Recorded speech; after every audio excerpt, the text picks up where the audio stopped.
Bonjour mesdames, je vous propose aujourd'hui de réaliser un carnet à spirale spécial aquarelle en forme de tag. Pour ceci, nous allons utiliser du papier aquarelle en 250 mg mètre carré en format A4, une crocodile, une règle, une paire de ciseaux, un critérium, un cutter, un massicot, la cinch AD Swap, 2 œillets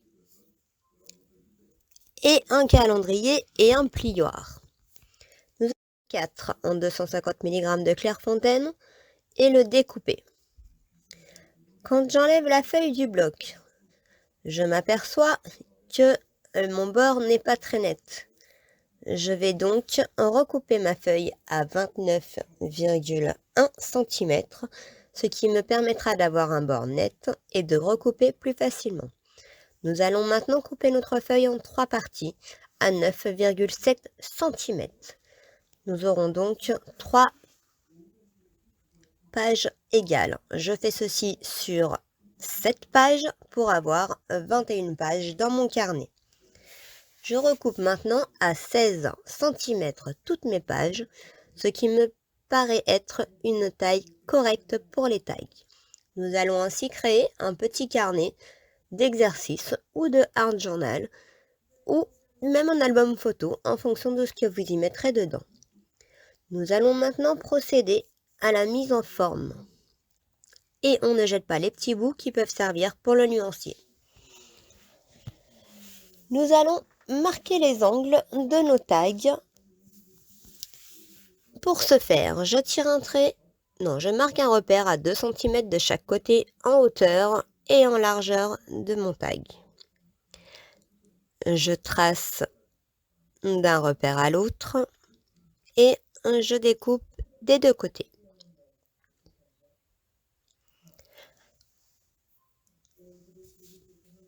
Ainsi, j'obtiens ma forme de tag. Pour les tags suivants, je vais superposer et tracer comme un gabarit de manière à ne plus utiliser ma règle et ce sera beaucoup plus simple. Je fais bien évidemment ceci pour toutes mes pages. Je vous épargne la vidéo et j'accélère. Il va maintenant falloir en découper toutes ces pages en essayant de rester le plus précise possible afin de ne pas trop dériver. Et s'il reste du crayon, n'hésitez pas à gommer le surplus, la finition n'en sera que plus belle. Voilà, nous avons maintenant nos 21 tags. Nous allons le perforer. Pour ce faire, nous devons en régler par rapport à la cinch et trouver nos milieux. Déjà, le milieu du tag. Le tag mesurant 9,7 cm, son milieu est à 4,85. Je trace donc 2 repères. Je tire un trait afin de matérialiser le milieu de ce tag. Je vais ensuite m'aligner sur la cinch. J'ai poussé les boutons 1, 2 et 3 et tiré les boutons 4, 5, 6 afin que ceux-ci ne perforent pas. Je vais donc aligner la ligne de repère tracée sur le tag au bouton numéro 2 et le centrer pour trouver mon juste milieu. Je m'aide de la réglette pour conserver mes réglages et je perfore. Je vais maintenant gommer ce petit trait qui ne me plaît pas. Évidemment, on ne le garde pas. Et je vais pouvoir utiliser mon réglage pour tous mes tags. Je perfore 2 pages par 2 pages. La cinch le permet. J'ai essayé de perforer 4 pages. Malheureusement, vous allez voir, ça n'a pas allé jusqu'au bout. Mais le deuxième passage, faisant les trous corrects et fermés, je décide de garder mes pages. Je ne jette pas du papier pour cela. Voilà, ça marche pareil. Là, il ne vaut mieux pas dérégler la cinch. Je l'ai refermée, mais il vaut mieux la laisser ouverte.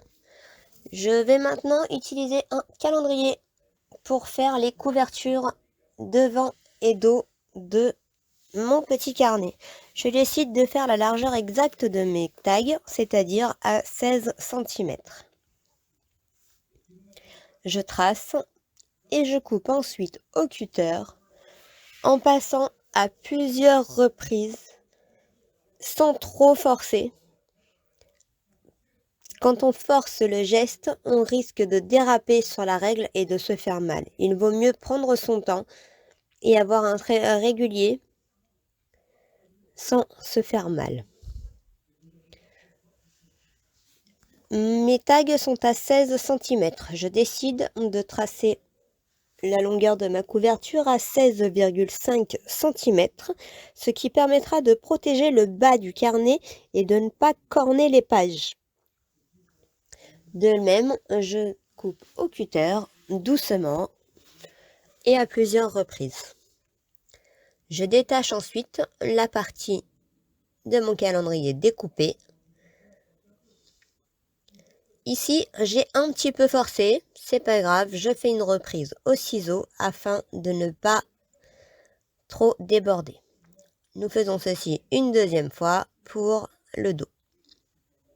Nous avons nos deux couvertures.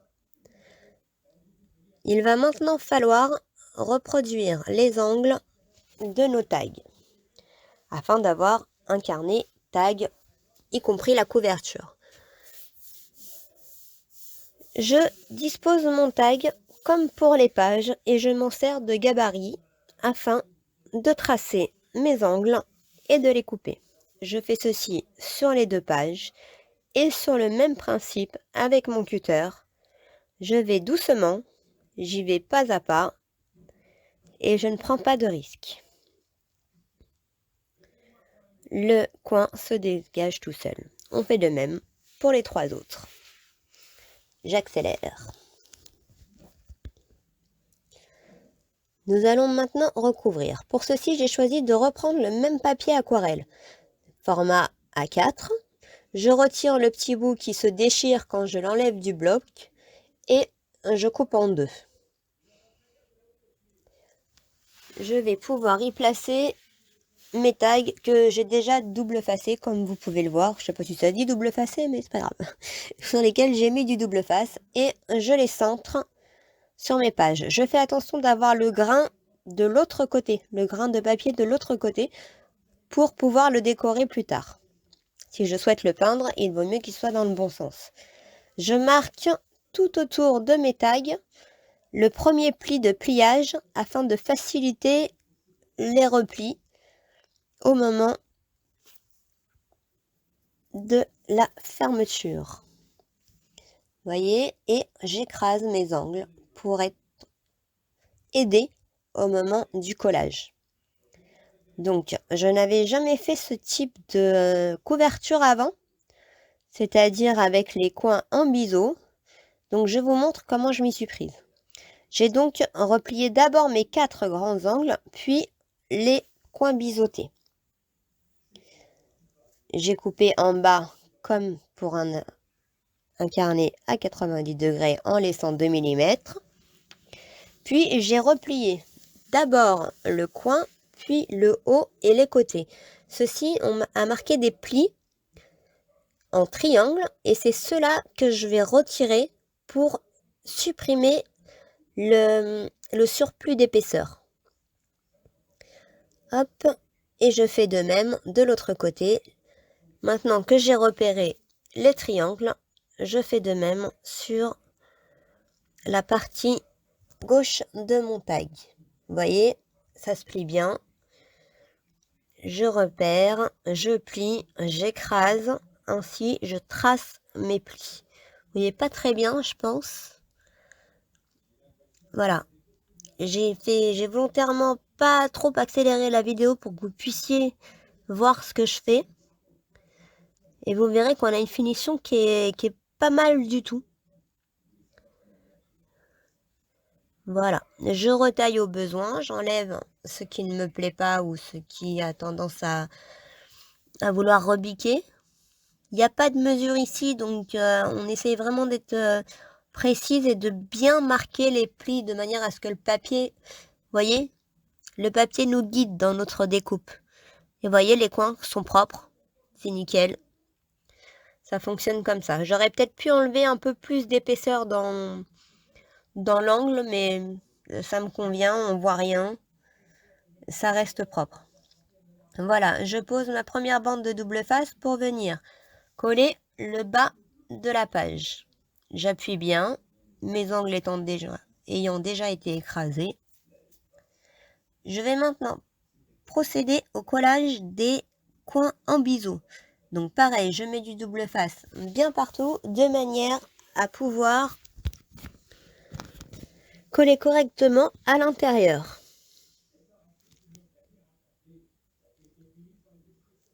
Voilà, donc toujours à la même galère du double face, on la connaît toutes.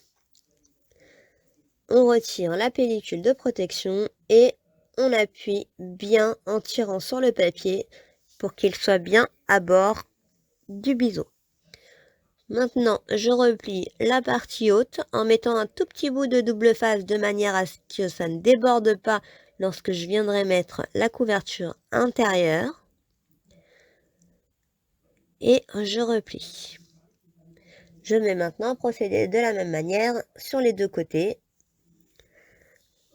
pour avoir la fermeture complète de mon tag. Je retire les petits bouts qui ne me plaisent pas et j'applique mon double face en faisant bien attention de ne pas déborder. Si on déborde, ce ne sera pas recouvert par la couverture intérieure. Donc peu importe hein, si vous mettez le double face sur le papier ou sur le carton, le résultat est le même. Le but est de les coller ensemble. Voilà. Je retire le double face et je colle. Maintenant, vous allez voir que moi, mon tag est comme fini. Comme si mon carnet était fini. Mais je vais je vais essayer de vous éviter la même bêtise que moi. On va maintenant perforer les trous pour insérer l'élastique. Avant de recouvrir l'intérieur. Comme ça, vous pourrez les faire passer sous la couverture intérieure. Donc j'ai pris un élastique de 18 cm par 5 mm et j'ai tracé mes trous à 3 cm du bas et 1,5 du bord avec la crocodile. J'entre d'abord mon élastique dans le trou. Ensuite, je mettrai l'œillet et c'est ça qui fera le maintien de l'élastique sans nœud et sans surépaisseur. Voilà, donc on commence par un côté. Donc là, ma machine crocodile, j'ai fait les trous les plus gros et j'ai réglé l'œillet en haut à A et en bas à 2. Ce sont les œillets qui sont fournis avec la crocodile et ce sont les réglages qui vont bien. Donc là, vous voyez, j'ajuste. Je prends ma crocodile. Ah pardon, je suis hors champ presque. Je écrase mon œillet et mon élastique. Ah oui, je dois sortir l'élastique, mais il s'est mis du mauvais côté. J'écrase mon œillet et mon élastique est maintenu. Donc vous, comme vous n'avez pas encore recouvert, ça ne se verra pas. Et vous pourrez avoir une jolie finition. Moi, il se voit quand le carnet est fini. Bon, si vous le faites maintenant avant de fermer, vous aurez un beau carnet. Bon, j'espère que vous pouvez reproduire. C'est pas facile de ne pas avoir les images qui vont avec le texte, je sais bien. Et hop, j'écrase mon deuxième œillet. Et voilà, mon élastique est en place. Je coupe les bouts qui dépassent parce que pour moi, c'est pas joli. Maintenant, vous allez pouvoir fermer vos couvertures. Donc évidemment, les œillets sur une seule couverture, celle du dos. Donc, je prends mes mesures. Donc là, j'ai pris 9,3 par 16,3 pour la couverture intérieure. Pour recouvrir ma couverture intérieure. Puis, j'ai repéré mes angles. J'ai essayé de faire une mesure, mais ça donnait pas grand-chose. Ça me parlait pas vraiment. Donc voilà, je trace mes repères de manière à pouvoir couper et être au mieux. Et je fais ça 2 fois. Couverture intérieure, couverture en fait devant et dos. je coupe les angles et j'utilise du double face pour fermer tout ça. Et c'est tout beau, on ne voit plus les œillets ni les élastiques qui débordent sur le dos.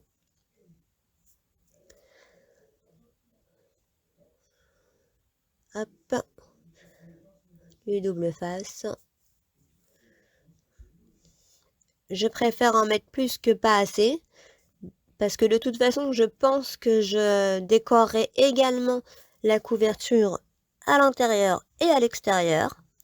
C'est pour ça que j'ai réutilisé mon papier double d'aquarelle, le même que les pages intérieures. Et on obtient... Alors, je réécrase un petit peu, peut-être que ça ne me plaisait pas à ce moment-là. Hop. Et j'aplatis bien comme il faut. Voilà. Et voilà ma première couverture. Et je fais de même sur l'autre, sans les œillets, bien entendu. Nous allons maintenant perforer. Donc j'ai déréglé ma cinche tout à l'heure, donc je dois retrouver mes trous. Je remets une ancienne page, je reperfore et je vois que mes trous tombent bien en face. Je remets donc, je peux donc mettre ma couverture et perforer. Ah, j'ai bougé, je revérifie mon réglage à l'aide d'une des pages. Je reperfore et les trous sont toujours en face. Je peux donc faire ma couverture de dos, qui pour vous a donc un élastique et 2 œillets. Voilà. Lorsque je superpose, mes trous sont bien en face. Le travail est bien fait, je peux maintenant ranger ou dérégler plutôt ma cinche. Donc, je prends les pages. Vous faites comme si vous le montiez, vous vérifiez vos trous, tout doit bien tomber. On est bien. Maintenant, nous avons 3 trous sur nos pages. Nous allons donc utiliser les spirales, compter 3 crochets et couper après le 3e. Nous allons placer nos petites spirales sur le côté de la cinche, qui a des petits crochets qui servent à ça et c'est bien pratique pour enfiler toutes les pages. Donc, vous allez commencer par prendre les pages et les mettre face à vous. Vous prenez les pages et la partie à grains doit être face à vous, de manière à ce que quand vous viendrez coloriser, vous ayez le bon grain dans le carnet. Ensuite, la couverture. Donc là, je me suis trompée. Donc vous voyez, je réfléchis, je ne sais pas trop où j'en suis. En réalité, ma couverture qui est dans les anneaux, tout de suite, c'est la page avant. Donc il me faudra la mettre face contre moi. Voilà, là, comme ça. Et la couverture de dos, hop, je la retourne et elle est face à l'intérieur. Je retiens le tout. Je place dans la cinche et j'écrase les anneaux de manière à fermer mon carnet. Je rouvre la page et voilà. Et votre carnet est terminé. Vous voyez, le mien n'a pas encore l'élastique, je le mets après. Mais comme vous l'avez mis tout à l'heure, votre carnet à vous est terminé.